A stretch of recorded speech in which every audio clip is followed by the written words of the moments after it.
So what you see here are the first pair of moccasins that I ever made when I was, I think, like 18 or 19.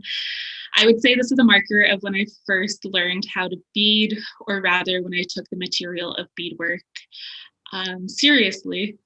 I grew up around a lot of makers. My mom was in art school when I was younger and is a creative person, as is my dad. My grandma's a really skilled seamstress, and as I learned more about my family history as an adult, I realized many people in my family are and were creative. They're artists, they do beadwork and tell stories, and honestly, like repurpose materials and objects all of the time.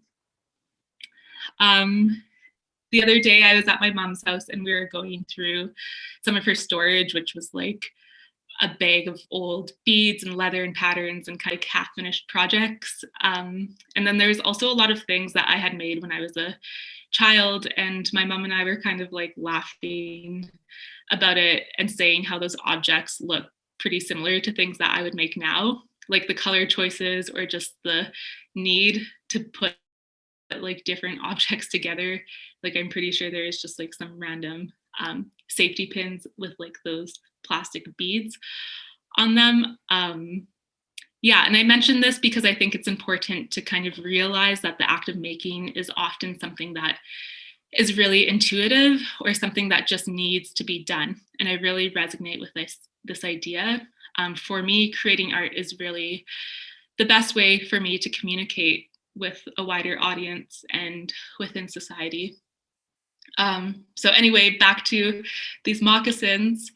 After high school, I went into an education degree that was specifically geared around working with schools with high populations of Indigenous students.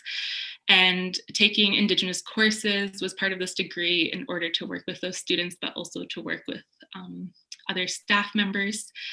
And this was really important to me. A lot of the information that I was learning wasn't necessarily new to me, but it was really nice to be in a classroom with other Indigenous students and being able to have this discourse around things like cultural connection in a way that was like conductive and didn't feel so limiting.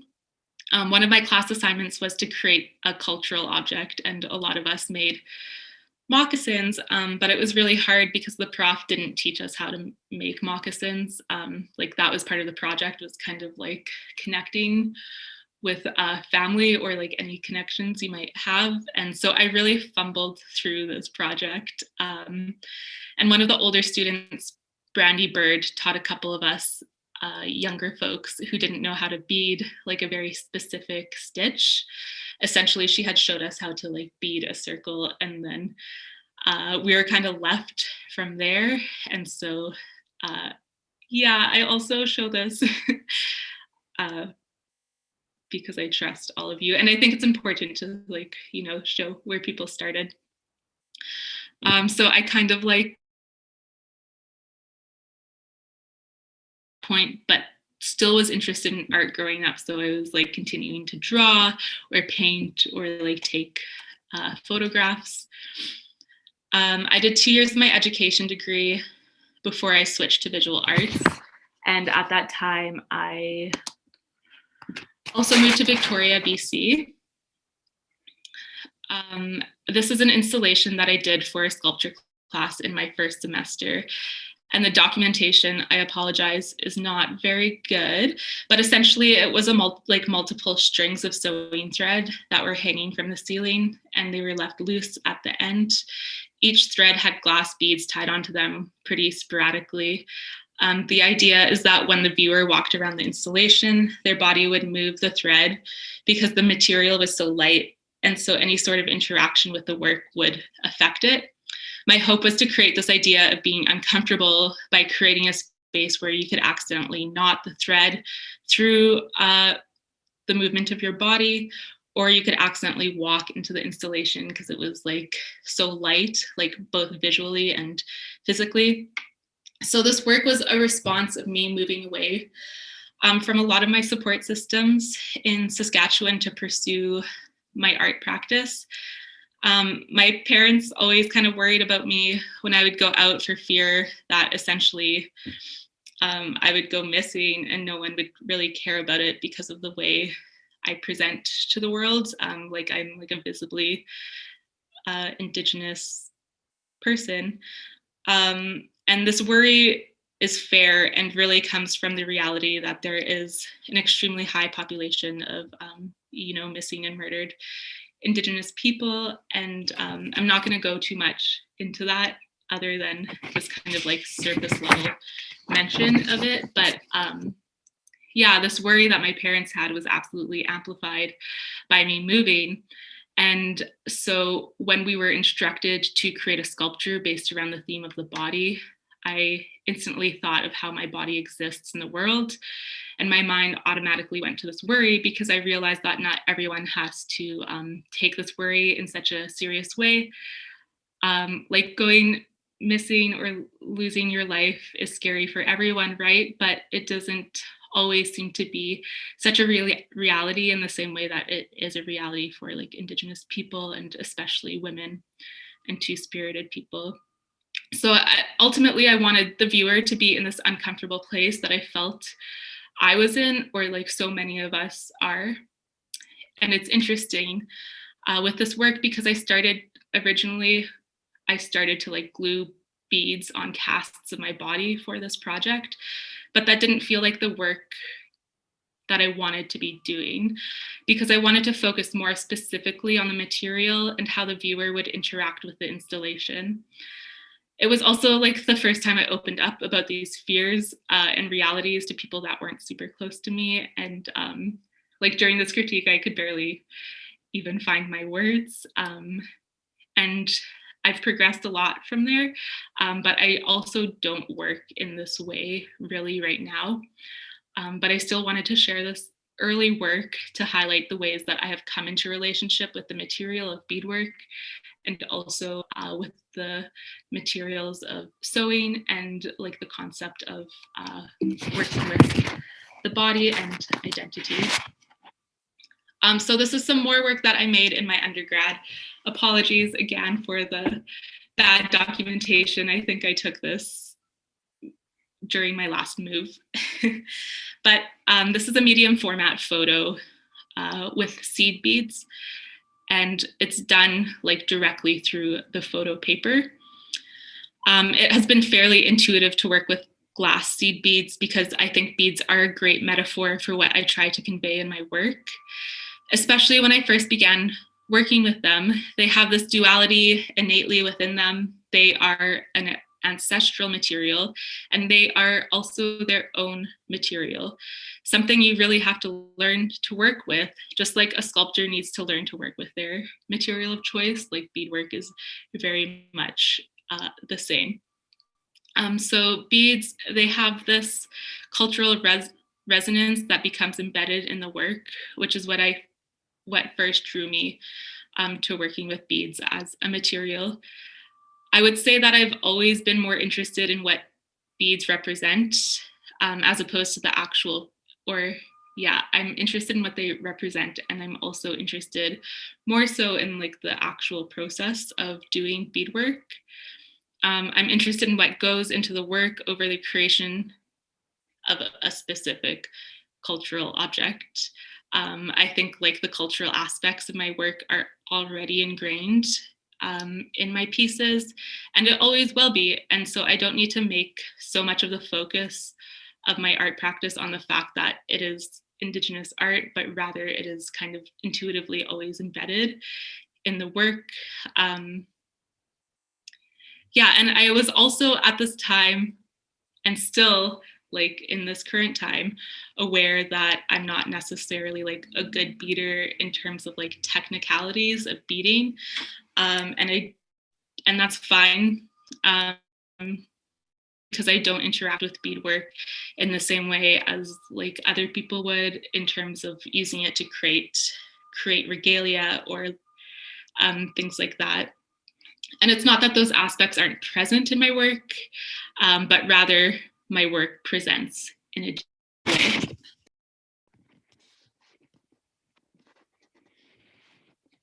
So I began to draw beads. Like I would just drop them and draw the shape that they took in order to understand them more, like understand their energy.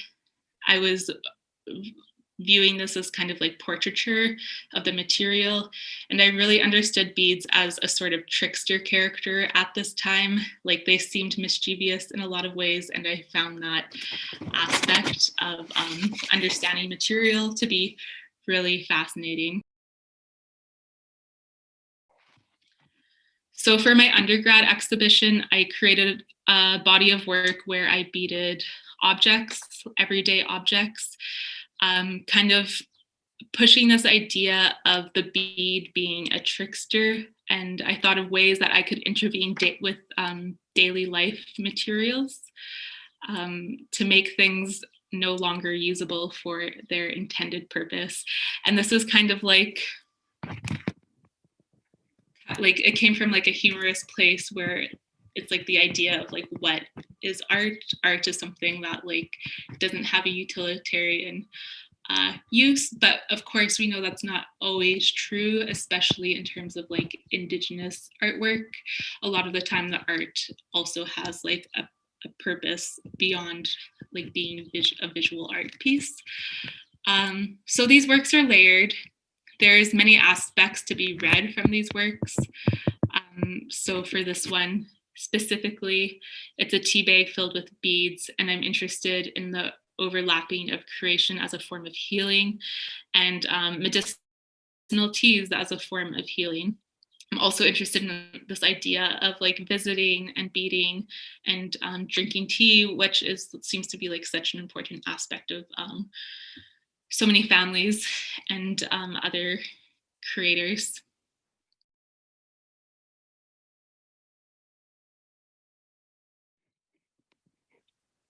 So I also wanted to say that I'm like quite intentional with the objects that I'm transmuting with opposing materials. Like I won't just bead anything.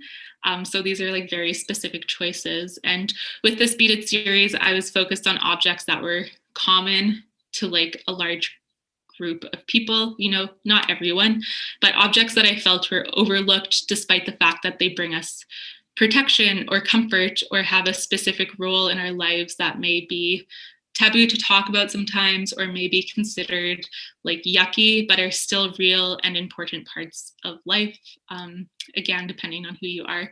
So this work is called Menstrual Cup. It's of course about menstruation, but I also wanted to work with the cup as opposed to a tampon, because, you know, it's like, depending on what you use, it's a different way to experience menstruation. Yeah, and the cup is like, can really act as an interesting metaphor within this work in different ways. I also don't want to be too prescriptive of how the audience should understand this work. So I like to leave it a little bit open-ended.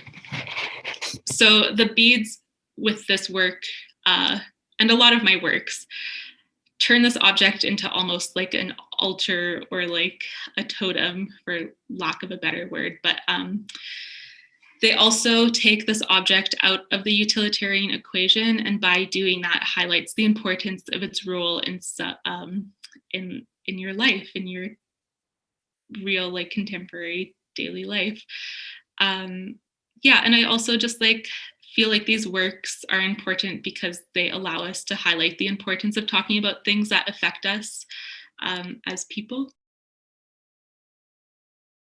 So this work is called Condom. And I was thinking with this body of work of what is important in contemporary life but overlooked, as I've mentioned.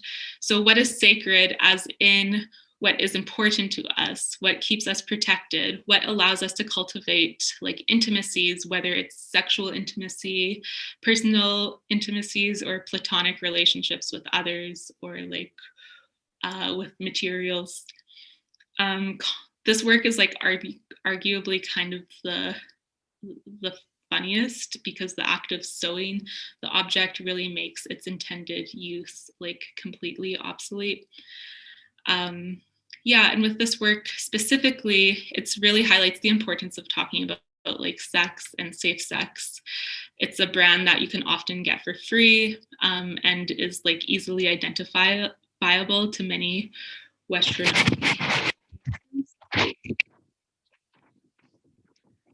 And this work is also about the ways in which the colonial gaze affects the way Indigenous people reproduce, you know, like ideas of Indigenous people having like too many children or like being bad parents, and also like the way the colonial gaze affects the way Indigenous people explore or understand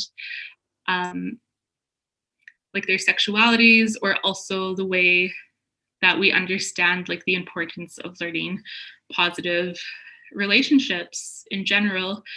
And yeah, I'm never making my work to provide answers or judgments, but rather I'm just kind of like working through questions and realities.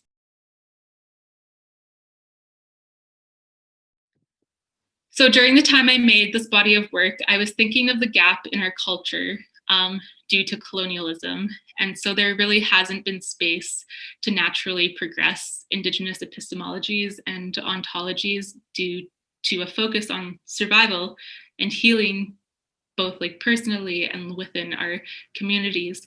And, you know, these focuses on like surviving and healing still absolutely exist.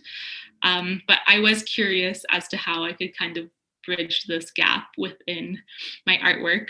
So I was thinking of moccasins. I was interested in how these are sacred old items to us now.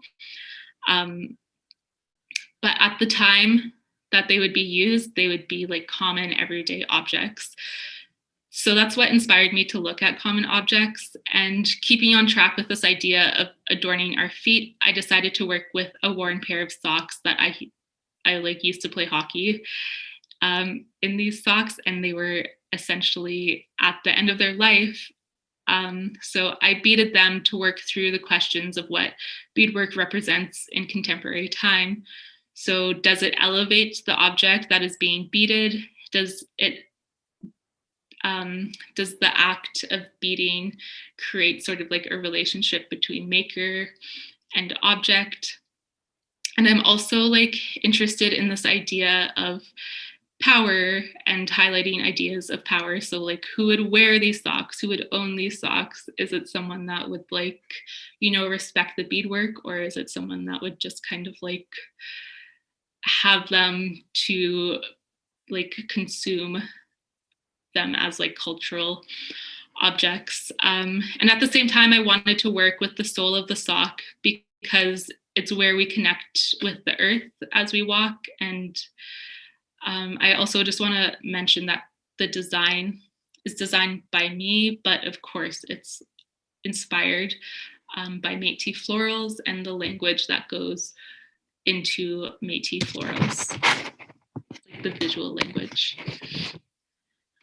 I often work in series because I think there's a lot to explore with each object. So I continue to bead objects repetitively, each with a bit of a different outlook or objective.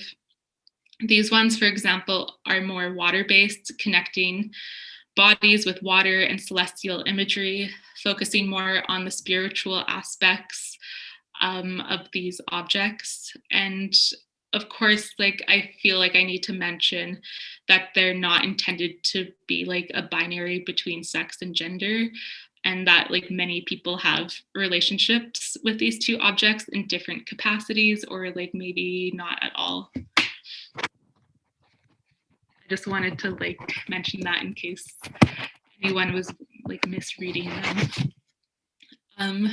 So with the socks, I've made about six pairs of socks so far, and I'm currently working on a pair right now. I like referencing the body with these pieces in a way that is not in physical dialogue with the body. I think a lot of people can insert themselves in these works. Like most people have socks and identify with fashion as a way of marking certain aspects of identity. I think this reference to the body is also a reference to identity in that way. And at that point, the viewer has space to understand these works in their own way. This specific pair is called a pair of socks reclaiming. And these socks are like Billabong brand, and they're just like pan-Indigenous, appropriative, geometric shapes. And I was curious to see if I could like use that imagery with beadwork to kind of reappropriate those like appropriative styles that like we see so often. So you can see how like some of the shapes in the sock are also on the sole of the foot. And I was also inspired by like these specific moccasins that I had found in an archive that I believe were Cree, Plains Cree. And I thought they were so interesting because there's like geometrics on these moccasins as well as florals, and from like an art, like a design perspective and an artistic perspective, like trying to fit those geometrics and like those florals together was like really fun for me.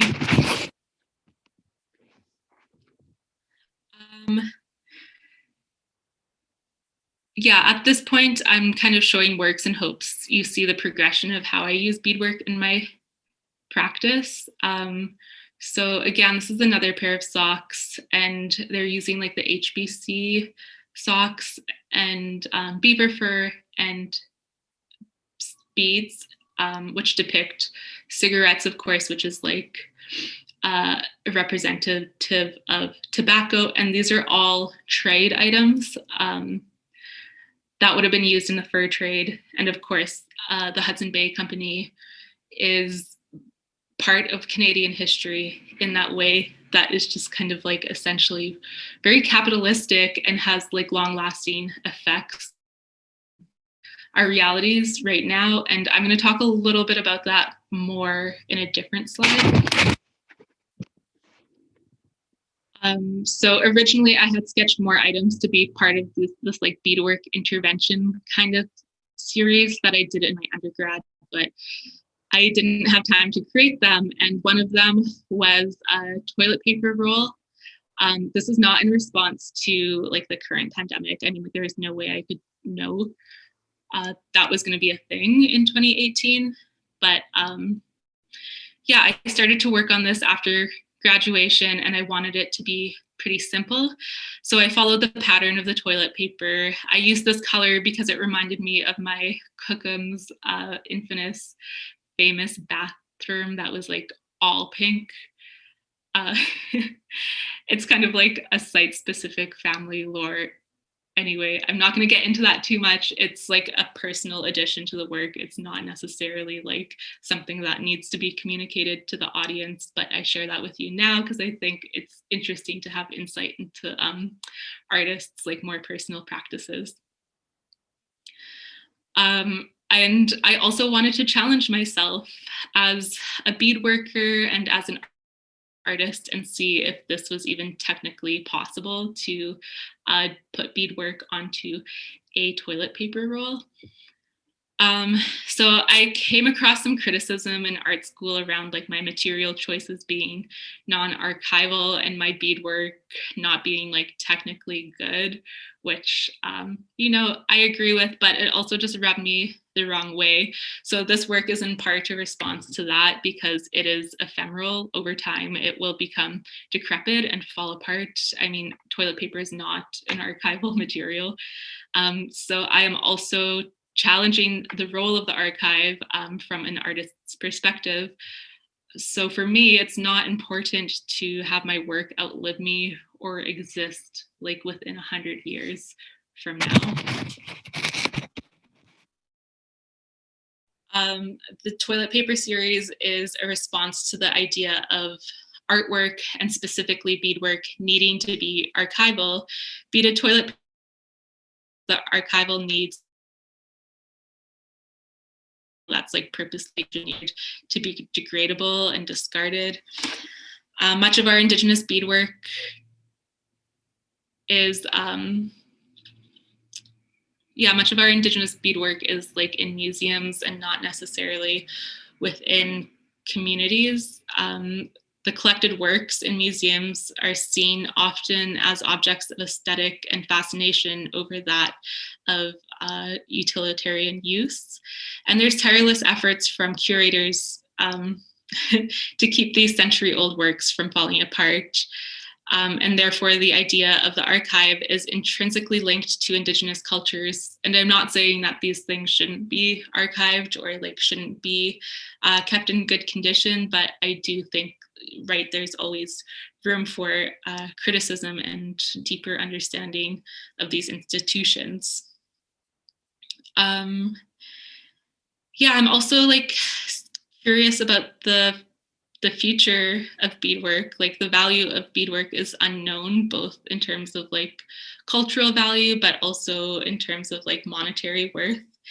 And as times shift and cultures grow, so does the material visual language of those cultures. And so with this work, I was curious, does the toilet paper diminish the laborious beadwork, or does the act of stitching add further significance to this object? I'm just going to say one more thing about the imagery of this toilet paper. I chose to use HBC stripes because I wanted to highlight the capitalistic models that are ever present within Indigenous artwork, because they are so often seen as Indigenous artwork, and specifically beadwork is so often seen as consumable or as less worthy than like the basic kind of like umbrella definition of fine art. And of course, this definition is always being expanded, and I find that to be really exciting. But also HBC's history with Canada is foundationally based on like exploitation of resources and Indigenous peoples, and it also relies on a capitalistic market. So yeah, so I guess you can kind of like read what I'm trying to say with this work. The toilet paper is also a series of 3. This work is called Kaczysk. Kaczysk is a Michif word and also a Cree word, although in Cree I believe it's pronounced more like Kaczysk. I'm not going to explain this one too much. It's definitely like centered around more potty humor. I mean, this kind of humor is really present in like tradition, like old stories, and it's definitely like a humor that I know a lot of my family members have. And I'm not going to explain the word because it's kind of like an inside joke. Like if you know, you know, if you get it, you get it. So naturally, I began to work with gloves, mostly worker gloves and gardening gloves. They're all used and reference the connection to the earth through harvesting, through making, and also reference like different areas in terms of like land, but also references like different ways in which we like connect with our hands.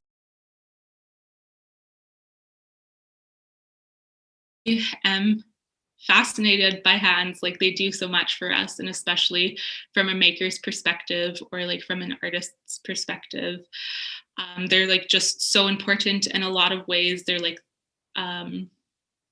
what connects us to the process of making, and the process of making is so important because that's like what connects us to like ancestral ways of making.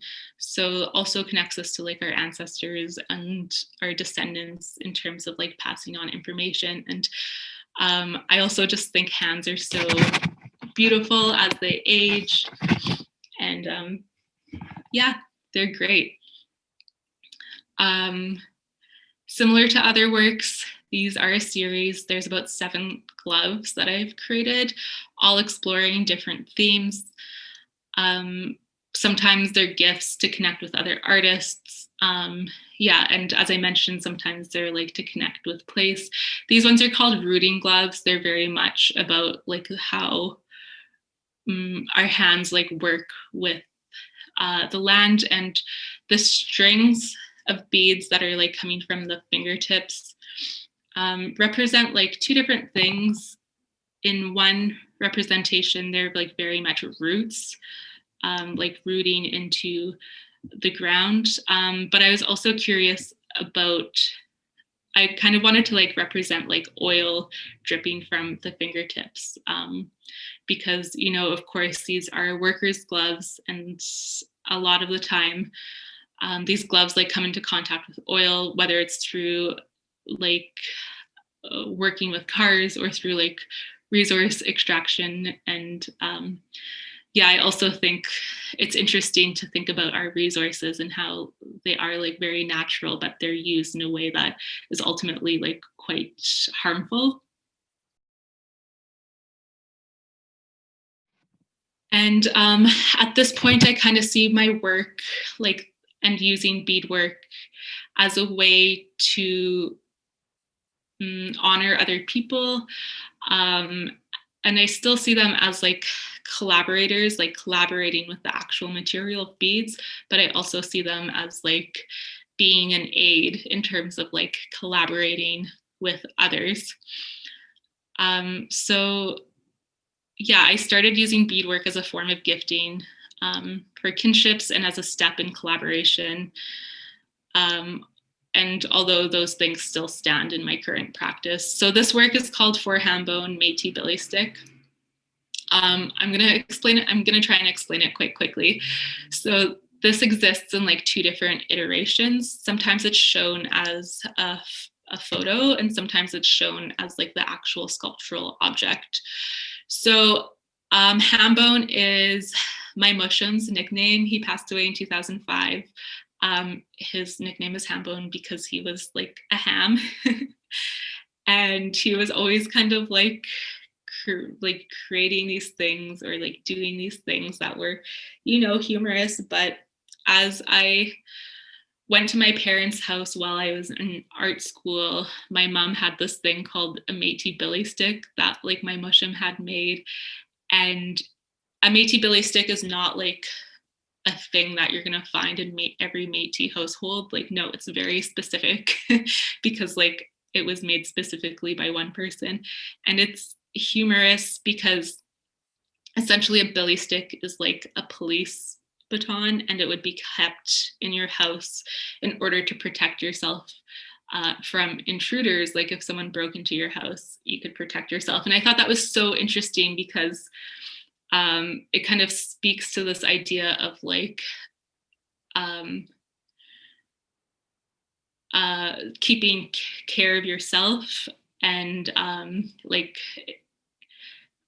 taking care of community and like not needing to rely so much on resources such as like police, but at the same time it's like this like violent object that is derivative from police. And I also thought it was interesting because like it's also this like violent object that is similar to like knives or guns, where they do like serve this specific purpose too, like in terms of like hunting or like skinning or like processing hides. So this is like not the original billy stick. I recreated it as a way to kind of like collaborate with my grandpa, like going through these same movements that he would have. The writing on it is a stencil from his handwriting. And to push this forward, I also wanted to create a sheath that holds the billy stick, like in the same way that a sheath would hold like a knife. And so in that way, it's also an extension of a collaboration, but also like a gift. And you can see there's like a ham bone on the beaded sheath.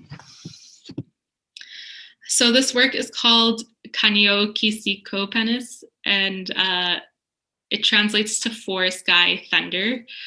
And Four Sky Thunder was like a tattoo bundle holder, one of the original Cree tattoo bundle holders. And so a lot of the imagery and materials, or rather all of the imagery and materials you see in this work are used because they relate to that tattoo bundle in some way. And with this work, I'm interested in the idea of like sound in terms of like thunder, but also in terms of how thunder also like is representative of this like power in which we see in like boxing also. This work is not necessarily so much about boxing, but rather like these vintage boxing gloves were just like interesting to me, and I wanted to work with them in some capacity. So yeah, those ideas around this work are like sound, thunder, tattooing, energy transference, again through the hands, but also through the process of tattooing, and protection. This is an install shot of the Alternator, and I wanted to include this because I'm using beads in like two very different ways. In this shot, one of them is like a more material based, and the other way again is in a more representative aspect of beadwork as a whole.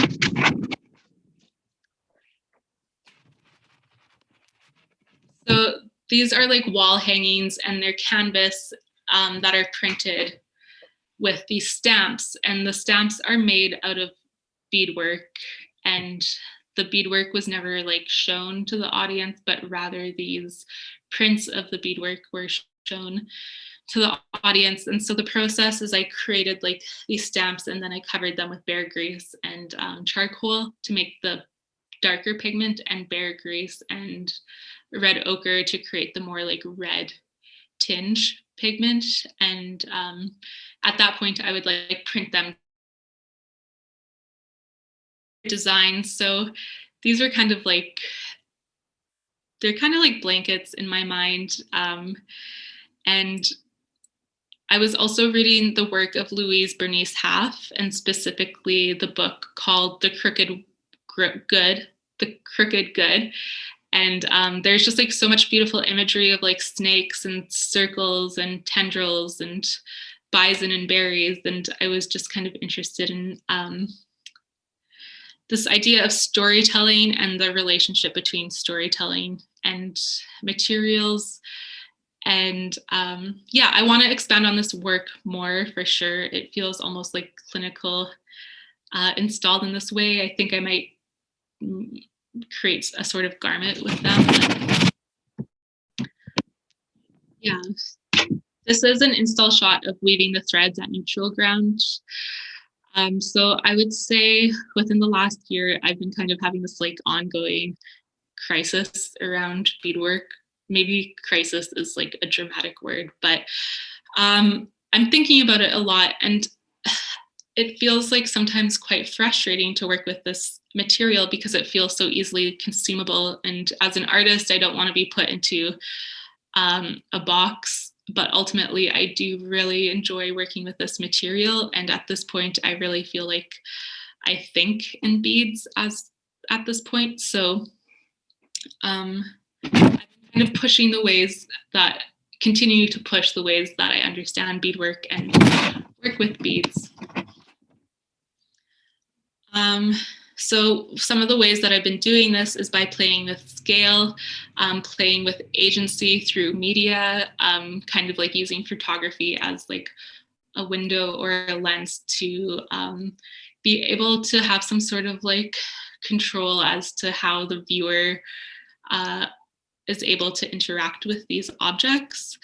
And like this comes from practical reasonings to like wanting to fill more of a space, but also working like with such small materials. Yeah, and then I'm also continuously questioning my positionality and understanding and relationship with this material. And yeah, just trying to create a veil between beadwork and consumerism, essentially. So this work is called Shiffy and Braces, the old ones. It's a self-portraits of sorts, and specifically like the self-portraiture is within the daisy chain. So Shiffy is a Michif word, which means like little girl. And that's like a nickname that I have. And so I'm using the daisy chain to wrap the rocks. And by wrapping these rocks, to like can use material care to these objects. Of course, like the rocks are representative of like older like ancestors, of course. And I'm also interested in like creating these sort of like altars. And the ways I'm doing that is like creating these sort of banners or like creating these sort of spaces. And there's usually candles that are lit, and it kind of brings in this idea of magic to my work in a way that is more overt and not so hidden within like creating.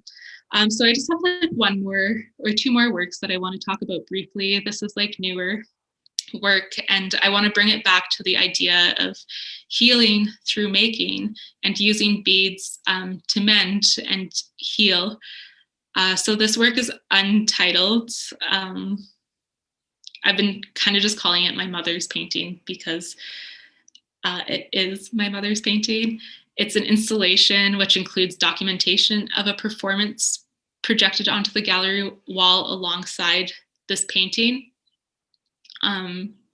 which also serves as like an indexical object of the performance. So essentially, this is like bad documentation again, I apologize. Essentially, this painting is a painting that my mom had made when I was young. And I really, really love this painting.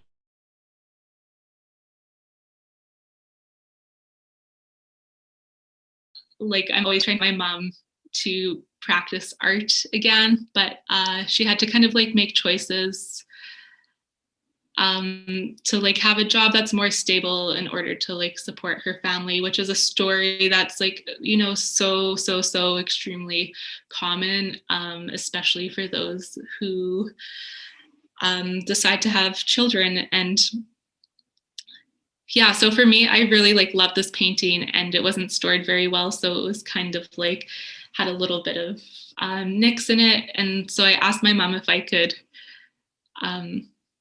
like add to her art essentially. And so what I did is I took the painting off the canvas.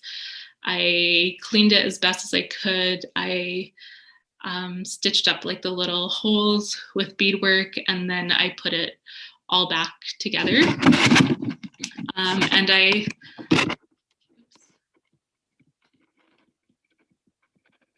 took video documentation of this, which is like the performative aspect of the work.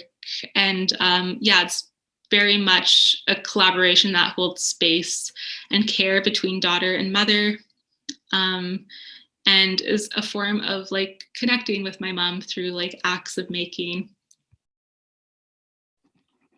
Also interested in like how this is a collaboration in my mind that spans over like probably 20 years, I would say, about.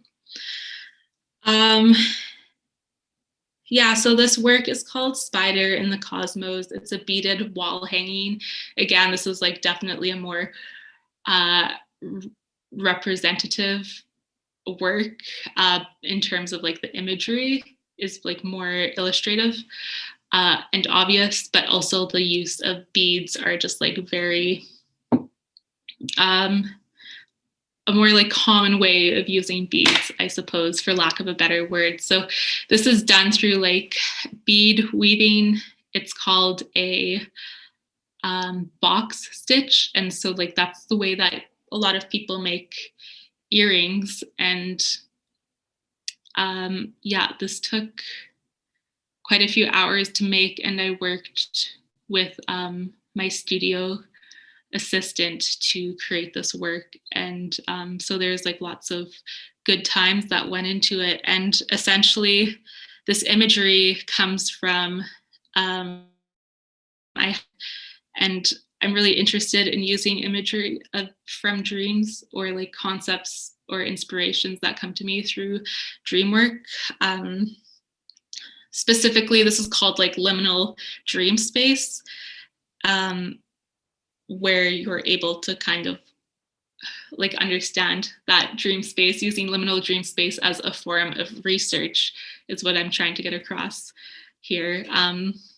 yeah, and this wall hanging, it was created as an act of appreciation for this dream experience that I had, which was essentially I was connecting with spiders in a way that was really comforting and needed at that point of my life. Yeah, so this is just kind of like commemorative in that sense, like marking that experience, but also like wanting to put in labor as a way to show my respect towards being able to like,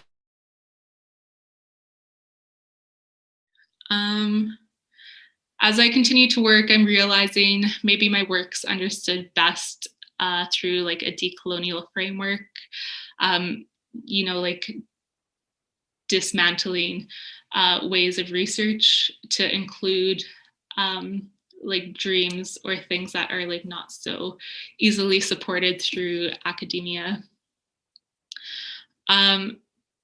This work was also an exercise of what it means to actively listen to our dreams and how this practice can contribute to connecting with our ancestral ontologies and epistemologies through the act of making and through the act of reflecting. So bringing it back to the title of the talk, Reverence and Common Objects, using beadwork as an act of regard, like reverence is a deep respect for someone or something, and regard is like liking something or having a high opinion of something. So essentially, within my practice, I definitely use beadwork as a medium to show respect to common objects that, and also to histories and stories and family and all of that good stuff. But yeah, that's going to be all from me today. Thanks so much for being here, and I look forward to answering any questions and any discussion that may come up. So thank you.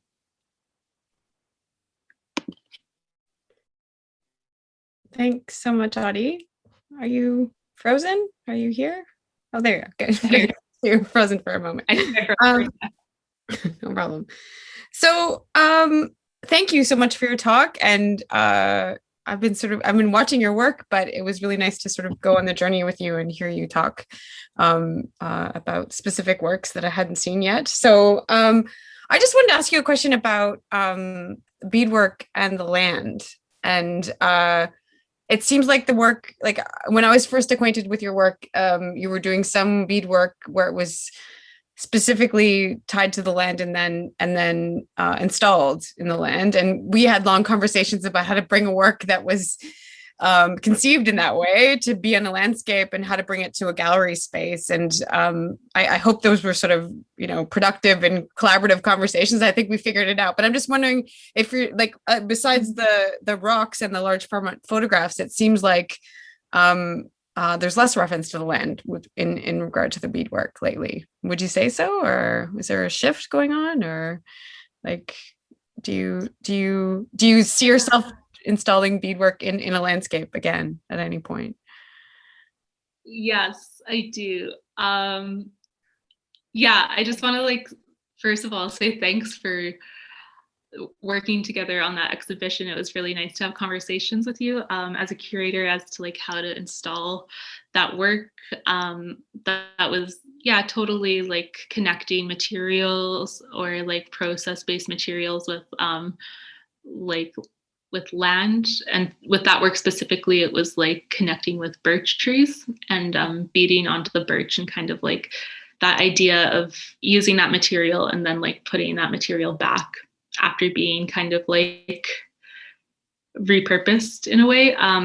But definitely I see how within this presentation, there's not so much, that connection is not so much within this presentation. And I think that's something I'm still super duper interested in. And it just hasn't been part of my practice in such an overt way at this point, or within the last few years at least. But it's interesting that you asked that question, because that's what I'm working on this summer. I'm currently doing an MFA program through the University of Calgary. And so my whole summer project essentially is using material as a way to kind of like camouflage with the land, or also be like really visible within the land. I know it's kind of hard to answer that question with like abstracted ideas of where my work is going to go, but I'm definitely like looking forward to hopefully merging those two things back together again, because I think they are so intrinsically like linked. Of course, like so much of the concepts that I'm working with are based around like this circular model of understanding. Yeah, just kind of like thinking of how things are connected in terms of like a spider's web, and how things are like circular, but also there's these like threads that go through all of those ideas to bring them together into like something that's like structurally sound. Mm-hmm. Yeah, I think about how amazing it would be to like encounter your work in the land sort of by accident, like to have it be something that you come upon. You know, it like it would just have that sort of added enchantment again, and sort of finding something that you weren't intending to see. So and then coming upon something sort of precious and beautiful and that took time to make. So yeah, I was just curious. It's sort of because it was just sort of my first experience of your work. And I just wanted to ask you a question about, so you said something sort of was like woven into what you were talking about, but I just want to sort of pause on it. You said that you're not interested in your work outliving you, right? Like that sort of the problems of archivists or, you know, that criticism that you received in art school about stuff not being made of archival material. Like but so you said that, and it maybe perhaps like I believe you when you say that, but also you're talking really specifically about working intergenerationally, right? And you're working with your mom, and you're talking about accessing dreams and accessing ancestors and knowledge that comes through that. And you know, I think you talked also about descendants, like you talk generationally with regard to your work, but then at the same time you said, I'm not particularly worried about whether my work outlives me. And I'm just like, it doesn't, I understand how both, you can hold both those thoughts in your mind at the same time, but I'm just wondering if you can talk a bit more about it. Yeah, definitely. That's a really good question. And I think, yeah, there's definitely like, there's duality within that. And I think that duality is kind of present in all the work that I make, even if it's not like obvious to the audience. But I guess when I say that, what I really mean is like the point of creating artwork is not to leave a individualistic legacy. Like I think sometimes people approach art in that way, and like that's okay, of course. Like I'm not gonna say that's like inherently wrong, but that's just not the way that I want to approach my artwork. And so if it does like outlive me, which I'm sure like a lot of things probably will, that's great, but it doesn't hold too much weight within my practice or the way that I am approaching my practice. Mm-hmm. Especially in terms of material, like I think the last few years I've been working in a way that's so material based, and that's been really hard, or not really hard, but it is interesting to think about it in when I think about like the importance of not creating like more things in the world that could be like considered garbage or whatever. Like material based practices do have like a lot of materials that end up in the garbage. And so just like trying to like navigate that, I think I also just kind of want to like understand my artwork, or move towards understanding artwork that is not, I don't want to say material based, in a way that's like not creating so much objects. Mm-hmm. Does that make sense?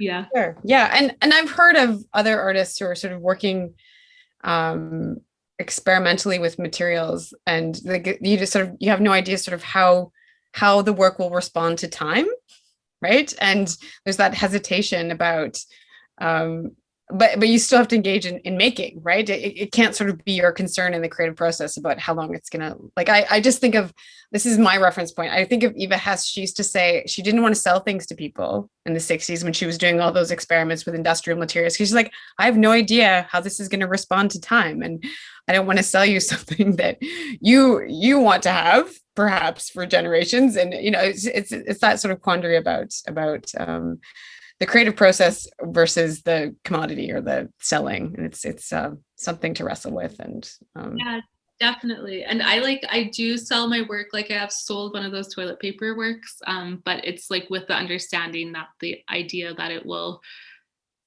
probably fall apart eventually is part of that work.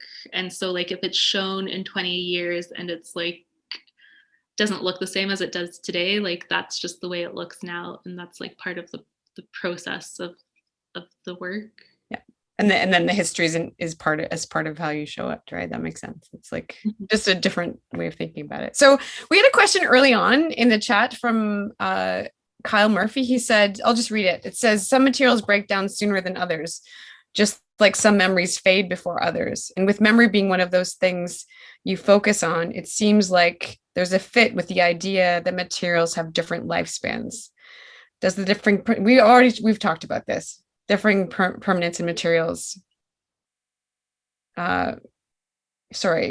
use factor into your work thematically or practically. We've talked a lot about that already, I think, but do you have anything else to say about that, or? Yeah, I guess I like the idea of bringing up memories. I think it's like one of those themes that's like very common with a lot of artists that I admire, at least. And yeah, like bringing that back to the work that I explained, Forehand bone, Métis billy stick, like I'm working with this like memory of my grandfather and like working with my grandpa in like a very specific way, because like that's my understanding of this person and my relationship with this person. And so when I'm showing that work, like if I feel like it's in a place where that makes sense, I'll show it as like an object. But if it's in a place that like feels more like the work could be more easily consumed, then I show it as a photograph. And part of that reason is because like, of course, he's my grandfather, but also he's the grandfather to so many other people, and like, you know, like a husband or a father. And so my point is like, I don't think that it's my positionality to like make these choices, but rather I'm trying to like make these choices that would make sense and like benefit like my wider family. So that like idea of like memory and ways that I'm working and materials I'm working with are like, yeah, totally connected. It's a good question. Thank you, Kyle.